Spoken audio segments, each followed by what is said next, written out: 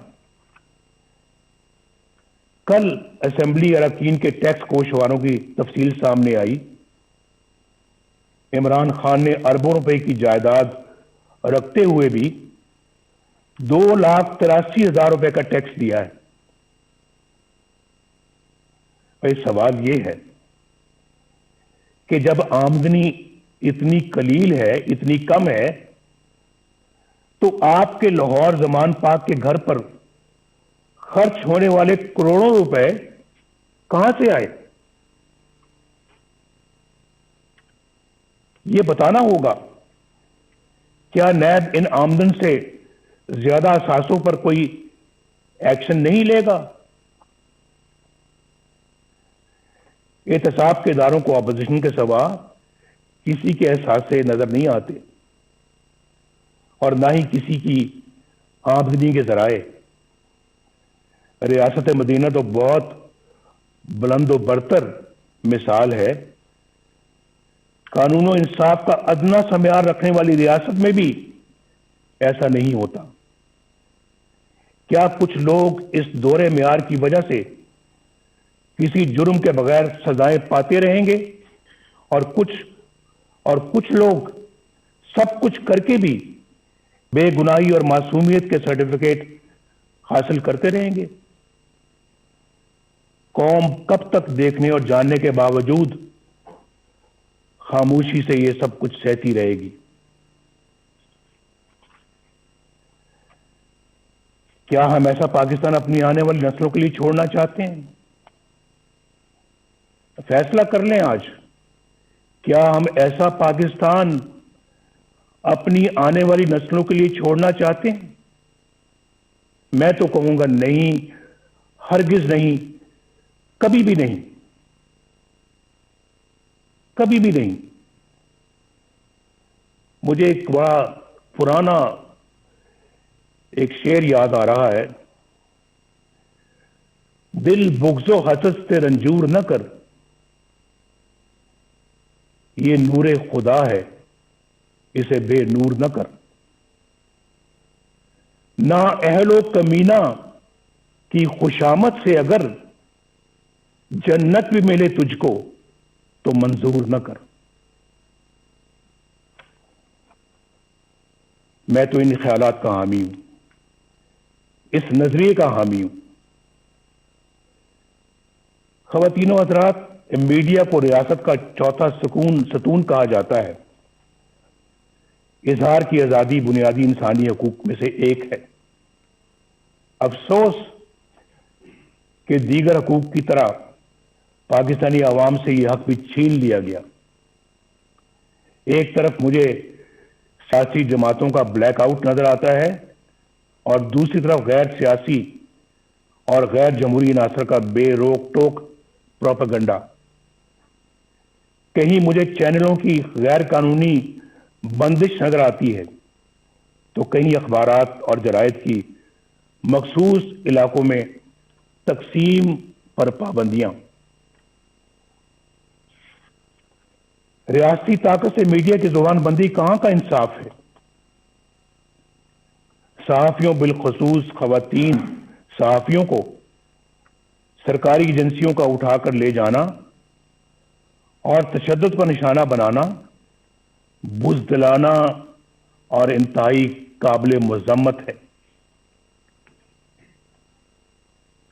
Senior صحافیوں کو چینلوں یا اخبارات کی ملازمت سے برخاست کروا دینا, بے بنیاد مقدمات میں الجھا دینا اور قید میں ڈال دینا کیا ایک جمہوری ریاست کا طریقہ ہے؟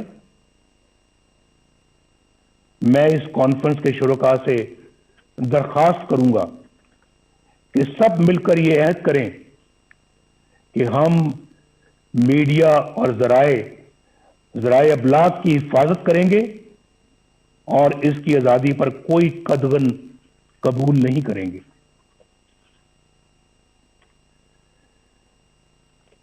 خواتین و حضرات, محترم چیئرمین بلاول بھٹو صاحب, جمہوریت کو کمزور کرنے اور اپنا مخصوص ایجنڈا نافذ کرنے کے لیے تقسیم کرو یعنی ڈیوائیڈ اینڈ رول یعنی لڑاؤ اور حکومت کرو کی پالیسی معمول بن چکی ہے.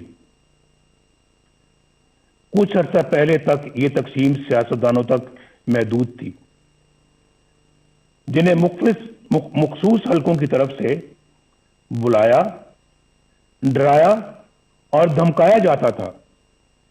یہ طریقہ سیاسی جماعتیں توڑنے اور فارورڈ بلاک بنانے یا پھر مرضی کی پارٹیاں بنانے کے لیے استعمال ہوتا رہا اور آج بھی ہوتا ہے. محکمہ زراعت کو تو آپ سمجھتے ہی ہیں. آج ہمیں یہ فیصلہ کرنا ہوگا کہ ہم ایک ہیں اور قومی مفاد کی خاطر تقسیم ہونے سے انکار کرتے ہیں. اگر ہم ایسا کرنے میں کامیاب ہو گئے تو پھر یہ کانفرنس کامیاب ہے. ایسا کرنے میں اگر ہم کامیاب ہو گئے تو یہ کانفرنس ہماری تاریخ کا بڑا سنگ میل بن سکتی ہے. اب ڈیوائیڈ اینڈ رول کا یہ ہتھیار وکلاء, دانشوروں, تاجروں, صنعت کاروں اور میڈیا کے لیے استعمال ہو رہا ہے, بلکہ اب اس کا ہدف عدلیہ بھی ہے. جو جج انصاف اور قانون کی راہ پر چلتا ہے اور دباؤ میں آنے سے انکار کرتا ہے اسے عہدے سے ہٹانے کی سازشیں شروع ہو جاتی ہیں. جسٹس شوکت عزیز صدیقی اور جسٹس قاضی فائز عیسیٰ کی مثالیں ہمارے سامنے ہیں. یہ دونوں جج صاحبان دیانتداری, سچائی اور امانت داری کی شہرت کے حامل ہیں. آج تک کسی فورم نے یہ تحقیق ضروری نہیں سمجھی کہ جسٹس شوکت عزیز صدیقی نے جو کچھ حلفاً کہا انہیں حلف پر کہا، اس کا بھی تو جائزہ لیا جائے. بعض امیر ججوں کے ساتھ یہاں ایسا ہی سلوک کیا جاتا ہے. انفارچونیٹلی یہاں انصاف پسند اور امانت دار نہیں بلکہ ایسے منصف تلاش کیے جاتے ہیں جو ان کے ہر جائز اور ناجائز مطالبات تسلیم کریں، ان کے جبر و استبداد اور بلیک میلنگ کے آگے سر تسلیم خم کریں، نظریہ ضرورت بنائیں اور پروان چڑھائیں.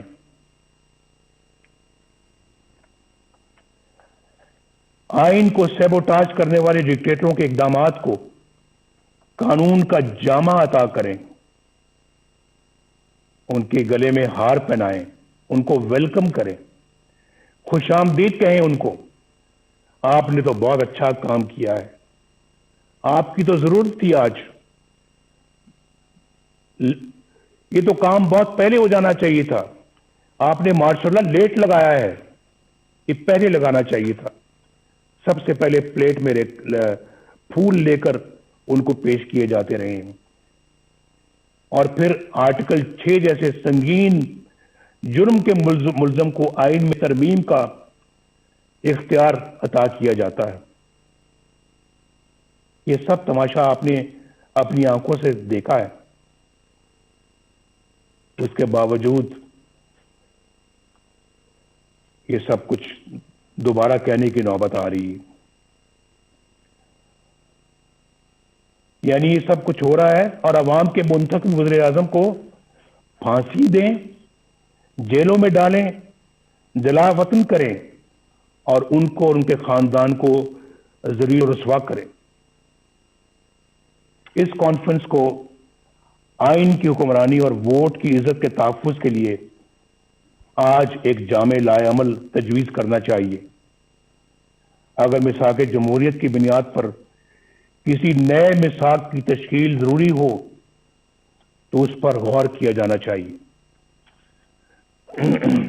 متوازی یعنی پیرل حکومت کی بنیادی مسئلے کو حل کرنے کے لیے ٹھوس حکمت عملی بنائی جائے. عوام کی رائے پر اپنی رائے مسلط کرنے کا نتیجہ سکوت ڈھاکہ کی شکل میں سامنے آیا تھا، لیکن اس عظیم سانے کو بھی بڑی سرد مہری کے ساتھ فراموش کر دیا گیا. میری تجویز ہے کہ یہ کانفرنس حمود الرحمان کمیشن کی سفارشات کو عوام کے سامنے لائے. بہت دفعہ اس کا ذکر ہو چکا ہے اور بار بار ہو چکا ہے، کئی سالوں سے ہو رہا ہے، کئی دہائیوں سے ہو رہا ہے، لیکن میرا خیال ہے کہ آج انہیں عملی جامہ پہنانے کا عہد کرنا چاہیے اور اسے اپنے ایجنڈے کا حصہ بنانا چاہیے. اس طرح کے ٹھوس اقدامات ہی سے ملک کو اس دلدل سے نکالا جا سکتا ہے. اس وقت ہماری اولین ترجیح اس غیر نمائندہ اور نااہل اور سلیکٹڈ حکومت اور اس سے کہیں زیادہ اہم اس نظام سے جس کا میں نے ذکر کیا ہے، اس سے نجات حاصل کرنا ہے. عمران خان ہمارا ایز سچ ہدف نہیں ہے، ہمارا مقابلہ عمران خان سے نہیں ہے. یہ میں الیکشن سے پہلے بھی کہہ چکا تھا اور آج بھی کہہ رہا ہوں. آج ہماری جدوجہد عمران خان کو لانے والوں کے خلاف ہے اور ان کے خلاف ہے جنہوں نے اس طرح انہیں الیکشن چوری کر کے اس طرح کے نااہل بندے کو اس جگہ پر لا کر بٹھایا ہے اور ملک کو برباد کر دیا ہے. یہ ملک ہمیں تمام چیزوں سے زیادہ عزیز ہے، جس نے عوام اور اپوزیشن کے ساتھ ساتھ اچھی شہرت کے حامل جج صاحبان کو بھی نشانہ بنا لیا ہے. یہ تبدیلی عمل میں نہ آئی تو یہ نااہل اور ظالمانہ نظام ملک کو ناقابل تلافی نقصان پہنچا دے گا. ہمیں یہ بھی نہیں بھولنا چاہیے کہ ہمارے دشمنوں کے عزائم کیا ہیں